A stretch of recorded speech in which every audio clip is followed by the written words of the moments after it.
Hello views, welcome to Telugu audio stories. మీరు కనుక ఛానల్ని ఫస్ట్ టైం చూస్తున్నట్లయితే ఛానల్ని సబ్స్క్రైబ్ చేయండి, లైక్ చేయండి. అలానే ఈ స్టోరీపై విలువైన ఒపీనియన్ని కామెంట్ రూపంలో తెలియజేయండి. ఇక కథలోకి వెళ్దామా? వీడియో చూస్తున్న అందరూ కింద కనిపిస్తున్న హైప్ ఆప్షన్ వీడియోని ఎంకరేజ్ చేయండి.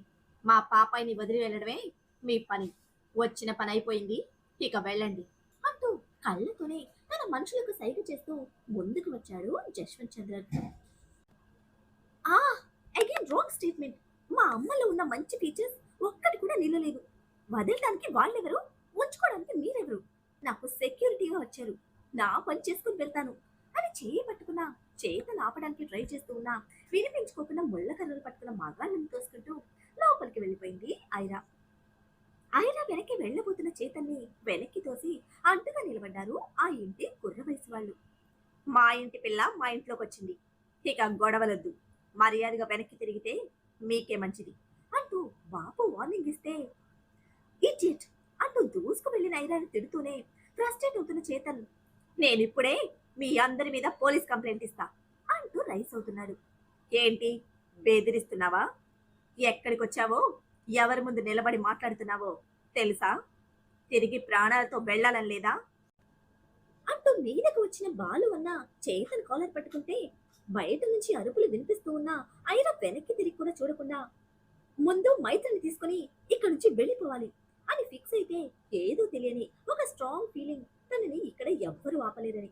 కానీ బయటకి కనపడకుండా లోపలి పెళ్లి పనుల్లో ఉన్న కౌముది ఇంకా మిగతా వారిని చూసి షాక్ అవడం ఐరావంతైతే పట్టలేని అసహనంతో అసలు ఏ నమ్మకంతో మీరు ఇవన్నీ చేస్తున్నారు అంటూ వాళ్ళ మీద కోప్పడింది ఐరా. నువ్వు వస్తావు, పెళ్లి ఆగదు అని బాపు ఆజ్ఞ, చెప్పినట్టే వచ్చేసావు అని ఐరా పెద్దమ్మ బాధపడుతూ ఎందుకు వచ్చావైరా అంటూ అడిగితే మైత్రిని తీసుకువెళ్ళడానికి వచ్చాను అంటూ తను కూడా ఏ మాత్రం తగ్గకుండా స్థిరంగా చెప్పి కౌముది రెస్పాన్స్ కోసం చూసింది. మొహం కనపడకుండా మేనేజ్ చేస్తూ తలంబ్రాల బియ్యం సిద్ధం చేస్తున్న ఆవిడ నుంచి ఎటువంటి రెస్పాన్స్ లేకపోవడంతో పరుగున దగ్గరికి వెళ్ళి అత్తయ్య, మైత్రి ఎక్కడుంది అని భుజం పట్టి అడుగుతూ బలంగా తన వైపుకు తిప్పుకున్న ఐరాకి కౌముది చంప మీద తేలి కనిపిస్తున్న చేతి వేళ్లు అక్కడ పరిస్థితికి అంతం పడుతున్నాయి. చేతం తగ్గకుండా వాడి చెంప వాయించి భయపడి పాడిపోయిన వాడివే కదా నువ్వు, మీ వాళ్ళున్నారని ధైర్యం పొడుచుకొచ్చి ఇప్పుడు భయపెడుతున్నావా అంటూ కలబట్టంతో క్షణంలో ఉద్రిక్తంగా మారాయి పరిస్థితులు. అప్పటి వరకు సైలెంట్ గా ఉన్న రుద్ర ఫోన్ తీసుకుని ఒక మిస్డ్ కాల్ ఇస్తూనే అక్కడే ఉన్న ఒక రాయల్ చైర్ లో క్రాస్ లెగ్ తో కూర్చుంటే నెక్స్ట్ సెకండ్ చైర్ హ్యాండిల్ మీద ముళ్ళకర నిలిపి ఎంత ధైర్యం ఉంటే ఈ కుర్చీలో కూర్చుంటావు అంటూ అరుస్తున్నాడు జశ్వంత్ చంద్రన్. కూర్చోవడానికి కంఫర్ట్ ఉండాలి గాని ధైర్యం ఎందుకు అని కళ్ళు పైకెత్తి చాలా సున్నితంగా అడుగుతున్న రుద్ర స్వరంలో తరంగాలు శాసిస్తూ ఉన్న పెదవుల మీద చెదరని అదే చిరు మందహాసం, కళ్ళల్లో పదునైన తీక్షణత. నార్మల్ టైంలో మామూలు వ్యక్తులకు మామూలుగా చెప్పినట్టుండే రుద్ర బిహేవియర్ ప్రెసెంట్ సిచ్యువేషన్ లో అహంతో పొగరతో ఎగిరెగిరి పడుతున్న ఒక నిర్లక్ష్యపు వ్యక్తిగతలా కనిపిస్తోంది. అది మా తాతగారి కుర్చీ, మర్యాదగా లే అంటూ మరోవైపు నుంచి దూసుకొచ్చిన బాలచంద్రన్ బెదిరించడానికి ప్రయత్నిస్తున్నాడు. ఎటువంటి వాళ్ళనే కాదు, ఎటువంటి వాళ్ళనైనా బెదిరించడం అనేది తన డిక్షనరీలోనే లేని రుద్ర వాడిని స్మైల్ ఫేస్ తో చూస్తూ చేతన్, 2 చైర్స్ తీసుకునిరా అంటూ చెప్పడమే. పెద్దవాడిని విడిపించుకుని రుద్ర అడిగినట్టు 2 చైర్స్ తీసుకువెళ్తూ ఉంటే ముటముటలాడుతున్న ముఖాలతో మిగతా బ్యాచ్ మొత్తం బాపు వెనక్కి చేరింది. తెచ్చిన చైర్స్ రుద్ర పక్కన వేసిన చేతన్ హ్యాండ్ పట్టుకుని తన పక్కనే ఉన్న చైర్లో కూర్చోబెట్టుకున్నాడు రుద్ర. కింగ్ లా తను కూర్చున్నదే కాకుండా సేనాపతిలా కుడి భుజంగా చేతని కూర్చోబెట్టడంతో అందరికీ తగలబెడుతున్న ఫీలింగ్ కలుగుతుంది. జనరల్ గా ఈ టైంలో ఇటువంటి సిచ్యువేషన్ లో అందరికీ కలిగే కన్ఫ్యూజనే చేతంది కూడా. కానీ అడగలేదు. ఏం చూసుకుందా నీ పొగరు, నీ మొహ దేశం మొత్తం తెలిసి ఉండొచ్చు, కానీ మా ఊరికి కాదు అంటూ ముళ్ళకరతో బలంగా నొక్కి పెడుతూ జశ్వంత్ హెచ్చరిస్తూ ఉంటే చైర్ హ్యాండిల్ మీద ఉన్న ఆ ముళ్ళకర్రను 2 వేళ్లతో పట్టుకుని జశ్వంత్ కళ్ళలోకి చూస్తూ ఆ చైర్ నీకోసమే, నీకిష్టమైతే మీ నాన్నకివ్వచ్చు, పెద్దవారికి రెస్పెక్ట్ ఇస్తాను, నో ప్రాబ్లం. నువ్వు తీసుకుంటావా లేక నన్ను తీసుకునేలా చేయమంటావా అని ప్రశ్నిస్తూ ఉంటే హెచ్చరిస్తున్నట్లు అనిపించిన మగ బ్యాచ్ ఇంకా వాళ్ళ తొత్తుగాళ్ళు ఒక్కసారిగా గొంతు చించుకున్నారు. గుమ్మంలో నుంచి వినిపిస్తున్న ఈ గాండ్రింపులకి లోపల ఆడవాళ్ళంతా బెదిరిపోతూ ఒకరి చేతిలో ఒకరు పట్టుకొని ఏం జరుగుతుందోనన్న భయంతో వణికిపోతున్న వారి కళ్ళలో అయోమయంతో నిండిన ఆందోళన. అదే ఉలికిపాటుతో వెనక్కి తిరిగి చూసిన ఐరాలో భయానికి బదులుగా స్పీడ్ పెంచాలన్న ఆలోచన కలగడంతో మైత్రిని కూడా కొట్టేరా అత్తమ్మా అని ఐరా డల్ ఫేస్ తో అడుగుతూ ఉంటే జారిన పరదాను నెత్తి మీదుగా కప్పుకుంటూ నోరారా అత్తమ్మ అని పిలుస్తున్న మేనకొడలి చంప కొనుకుతూ ఇదే మా జీవితం, నీకంటూ ఒక అవకాశం ఉంది, దయచేసి వెళ్ళిపోమ్మా అంటూ కౌముదిని చెప్తూ ఉంటే సో చెప్పనంటారు అంటూ అడుగుతూ అందరినీ తల తిప్పి చూసింది ఐరా. భయంతో బెదిరిపోతున్న వాళ్ళ మొహాలలో మరో ఆలోచన లేదు, అలాగే మైత్రి గురించి చెప్పే ఉద్దేశం కూడా లేదు. నో ప్రాబ్లం అత్తమ్మా, నేనే వెతుక్కుంటాను అంటూ రూమ్స్ చెక్ చేయడం స్టార్ట్ చేసింది ఐరా. ఢిల్లీ పూజ పూర్తి చేసుకుని నైవేద్యం నివేదించి భగవంతుడికి హారతిచ్చి దండం పెట్టుకుని నా బిడ్డల జీవితంలో ఉన్న సమస్యలను తొలగించి వాళ్ళిద్దరూ ఎప్పటికీ కలిసుండేలా చూడు స్వామి అంటూ భగవంతుని వేడుకుని బయటకు వచ్చిన రంజని గారు ఉదయాన్నే వినోద్ గారు తాగే ప్రోటీన్ షేక్ తీసుకుని గార్డెన్లోకి వెళ్లారు. నిన్నటి నుంచి రంజని గారి మొహంలో సంతోషం, చేస్తున్న పనుల్లో ఉత్సాహం గమనిస్తున్నారు వినోద్. నైట్ రుద్ర వేద్ గురించి వచ్చిన డిస్కషన్ లో చెడమొహంగా ఉండిపోయిన వినోద్ గారికి షేక్ ఇచ్చి రుద్రకు ఫోన్ చేశారా అంటూ అడిగారు రంజని. కళ్ళ ముందు కనిపిస్తున్నదే అయినా చాలా సంతోషంగా ఉన్నాం అంటూ వినోద్ గారు పట్టి ప్రశ్నిస్తూ ఉంటే "ఉమ్, మీకు తెలియంది కాదుగా, వాడి జీవితంలో మొదటిసారి రుద్ర ఇలా తన కోసం తానుగా బయటకు వెళ్ళటం, వాడి కోసం వాడు ఇలా అంత సమయాన్ని తీసుకోవడం నిజంగానే నమ్మలేకపోతున్నాను అంటూ తన సంతోషానికి కారణం వివరించారు రంజని. వేద్కి ఫోన్ చేశావా అని ప్రశ్నిస్తూ సిట్టింగ్ ఏరియాకి నడిచారు వినోద్. నేను రుద్ర గురించి అడిగితే మీరు చిన్నవాడు వేద్ గురించి అడుగుతారేంటి? అయినా నేను నేహతో మాట్లాడాను, వేద్ ఇంకా నిద్ర లేవలేదు, వాళ్ళిద్దరూ అక్కడ సంతోషంగా ఉన్నారు, అందుకే కావలసినన్ని రోజులు అక్కడే ఉండమని చెప్పాను అని వేద్ గురించి మ్యాటర్ ఎక్స్ప్లెయిన్ చేసి ఇప్పుడు చెప్పండి, రుద్రకి ఫోన్ చేశారా? నా ఫోన్ కలవలేదు, మీరేమైనా మాట్లాడారా అంటూ రంజని మళ్ళీ అడుగుతూ ఉంటే వాడు కూడా చాలా సంతోషంగా ఉన్నాడు, నీకు కావాల్సింది కూడా వాడిలా సంతోషంగా ఉండడమే కదా, ఫోన్ చేసి డిస్టర్బ్ చేయకు, వాడికంటూ కొంత సమయం తీసుకొనివ్వు అంటూ అసలు విషయం చెప్పకుండా అడ్వైస్ చేశారు వినోద్. ఎందుకంటే రుద్ర దేనికోసం వెళ్ళాడు అనేది శిఖర్తో మాట్లాడిన వినోద్ గారికి కూడా తెలుసున్నా అసలు విషయం చెప్పి భార్యను టెన్షన్ పెట్టడం ఏ మాత్రం ఇష్టం లేనాయన సైలెంట్ గా జరుగుతున్నది గమనిస్తున్నారు. నిజంగా మీరేనా ఇలా మాట్లాడుతోంది అంటూ రంజని గారు విస్తుపోయి అడిగితే ఆ మాటలతో వినోద్ గారి ఈగో దెబ్బతిని నీ కంటికి నేనెలా కనిపిస్తున్నాను రంజని, రుద్రను మిషన్లా మార్చేసి ఆస్తుల కోసం అంతస్తుల కోసం వాడి జీవితంలో సంతోషం లేకుండా చేస్తున్నాను అనుకుంటున్నావా అంత సీరియస్ అయితే రంజని గారి మొహం చిన్నబోయింది. ఒకానొక సందర్భంలో నిజంగా రంజని గారికి అలాగే అనిపించింది. ఏ తండ్రి అయినా బిడ్డ ఎదుగుదలే కోరుకుంటాడు, కాకపోతే రుద్ర విషయంలో వినోద్ గారు ఆ విషయంలో మరింత కఠినంగా వ్యవహరించడమే తీసుకోలేక తనలో తానే ఆ బాధను దిగమింగుకుంటూ వచ్చారు. ఎందుకండి అలా అనుకుంటారు? మీరు వర్క్ విషయంలో, బిజినెస్ విషయంలో ఎంత స్ట్రిక్ట్‌గా ఉంటారో నాకు తెలీదా? కానీ రుద్ర విషయంలో అది మరి కాస్త ఎక్కువ చూపించారని నా బాధ. పిల్లలిద్దరూ గొప్ప స్థాయిలో ఉంటే నాకు మాత్రం సంతోషంగా ఉండదా? రుద్ర ఎక్కువ ప్రెషర్ తీసుకోవడం కూడా ఒక కారణమని డాక్టర్ చెప్పినప్పుడు నాకు చాలా బాధేసింది. ఇప్పుడు వాడికి కాస్త ఆరోగ్యం సరిలేక మళ్ళీ మీరు అదే ప్రెషర్ తీసుకుంటున్నారు. ఒక్కసారి నేను చెప్పేది కూడా ఆలోచించండి. వేద్ కూడా బిజినెస్ మీద చాలా ఇంట్రెస్ట్‌గా ఉన్నాడు. చిన్నవాడికి కూడా మీరు రుద్ర విషయంలో తీసుకున్న అదే క్రమశిక్షణ చూపిస్తే వాడు కూడా అన్నీ త్వరగా నేర్చుకుంటాడు. బిజినెస్ విషయంలో మీ దగ్గర కూడా కొంత సంతృప్తిగా ఉంటాడు. అలాగే మీకు కూడా కొంచెం ప్రెషర్ తగ్గుతుంది అంటూ సలహా ఇచ్చి బ్రేక్‌ఫాస్ట్ ప్రిపేర్ చేస్తాను అంటూ లేచి వెళ్ళిపోయారు రంజని. మొదటిసారి భార్య చెప్పిన మాటల్లోని వాస్తవాన్ని గ్రహించిన వినోద్‌లో చక్రవర్తి భుజాల మీద సామ్రాజ్యం మొత్తాన్ని నిలపడం సబబు కాదని మరో దృక్కోణంలో కూడా ఆలోచించడం మొదలుపెట్టారు. రుద్ర లేకపోతే బిజినెస్ లేదు అని పాయింట్ చేసిన అన్వీర్ మాట ఈ రోజు కాకపోయినా రేపైనా నిజమవుతుంది. అలా జరగకూడదు అంటే వేద్ కూడా రుద్ర సమర్థవంతంగా ఉండాలి. ఇప్పటి వరకు చిన్నవాడు అల్లరి ఆటల పాటలతో నచ్చినట్టు గడిపేశాడని ఊరుకుండిపోయా. కానీ ఇక మీదట ఈ బాధ్యత వేద్ కూడా తీసుకోవాలి. రుద్ర ఉన్నా లేకపోయినా వేద్ ఆ స్థానంలో అందరికీ భరోసా ఇవ్వగలగాలి అంటూ డెసిషన్ తీసుకున్న వినోద్ వ్యాపార సామ్రాజ్యం కోసం వేద్ని ఒక స్ట్రాంగ్ పిల్లర్లా నిలబెట్టాలని ఫిక్స్ అయ్యారు. బాపు ఇంటి బయట ఆ ఇంటి రెండవ చిన్న కొడుకు అదేనండి మన మైత్రినిచ్చి పెళ్లి చేయాలనుకున్నవాడు దుబాయ్లో అరెస్ట్ అయ్యాడని ఫోన్ రావడమే టెన్షన్తో చెమటలు పట్టేసే మొత్తం బ్యాచ్కి. నెత్తి నోరు కొట్టుకుంటూ ఎందుకు దేని మీద అరెస్ట్ చేశారు అని వివరాలు తెలుసుకుంటున్న చిన్నల్లుడి పరిస్థితి మరీ అధ్వానంగా ఉంటే ఇంతలోనే పెద్దల్లుడికి ఫోన్. ఫోన్ లిఫ్ట్ చేసి మాట్లాడటమే చిన్నల్లుళ్ళ బెదిరిపోతూ బావని చూస్తున్న అతని మొహం నిండా చెమటలు పోసుకొస్తున్నాయి.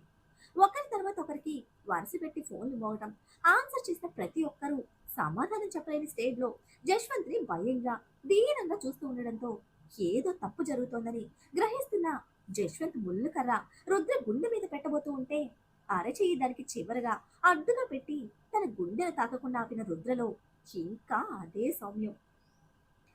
నెక్స్ట్ ఫోన్ మీ బాపుకే వస్తుంది. మిస్టర్ జశ్వంత్, తరతరాలుగా మీరు కష్టపడి కట్టుకున్న వ్యాపార సామ్రాజ్యం ఆ ఒక్క ఫోన్తో నామరూపాలు లేకుండా పోతుంది. ఆ ఫోన్ వచ్చేలోపు మీ బాపుని కూర్చోబెడితే మంచిది. అసలే పెద్ద వయసు, గుండెపోటు వచ్చే అవకాశాలు ఎక్కువ అంటూ సున్నితంగా హెచ్చరిస్తూ ఉంటే నీ పేరు పలుకుబడి ఉపయోగించి నన్ను నా కుటుంబాన్ని నాశనం చేయాలనుకుంటున్నావా? ఇటువంటివి ఎన్నో చూశాను. వీటికి తల వంచే చేత కాని వాళ్ళం కాదు. ప్రాణం పోయినా మా ఇంటి ఆడపిల్లని నీతో పంపం అంటూ అహంతో ఊగిపోతున్నారు జశ్వంత్. నేను మిమ్మల్ని బెదిరించటం లేదు, అలాగే కుటుంబం జోలికి కూడా రావటం లేదు. వ్యాపారాన్ని ప్రేమించినంత గొప్పగా కుటుంబాన్ని ప్రేమించటం, గౌరవించడం చాత కానీ మీలాంటి వాళ్ళతో నాకు మాట్లాడటం కూడా ఇష్టం ఉండదు. నా ఇంటికి వచ్చిన నా మనిషిని నా చేతుల నుంచి మోసం చేసి పట్టుకురావడం మగతనం అనుకొని విర్రవీగుతున్న మీ మగాళ్ళందరికీ నేనేంటో చూపించాలని ఈ ప్రయత్నం. ఆ ఐరా కోసమైతే నేను ఇక్కడ వరకు రావాల్సిన అవసరమే లేదు. తను అడిగింది మైత్రి కావాలని. ఐరా కోరికలో న్యాయం, అభిమానం, బాధ్యత ఉన్నాయి. ఐరా ఇండియాలో ఉన్నంత వరకు మైత్రి నా ఇంట్లోనే ఉంటుంది. ఆ తర్వాత కూడా నీ ఇంటి ఆడపిల్ల నీ ఇంటికి వస్తాను అంటేనే పంపిస్తాను. మళ్ళీ చెప్తున్నా, ఇది బెదిరింపు కాదు. నేను ఇప్పటి వరకు ఎవ్వరిని బెదిరించలేదు. ఆ అవకాశం మీరు తీసుకోవద్దు అంటూ సున్నితంగా హెచ్చరించాడు రుద్ర.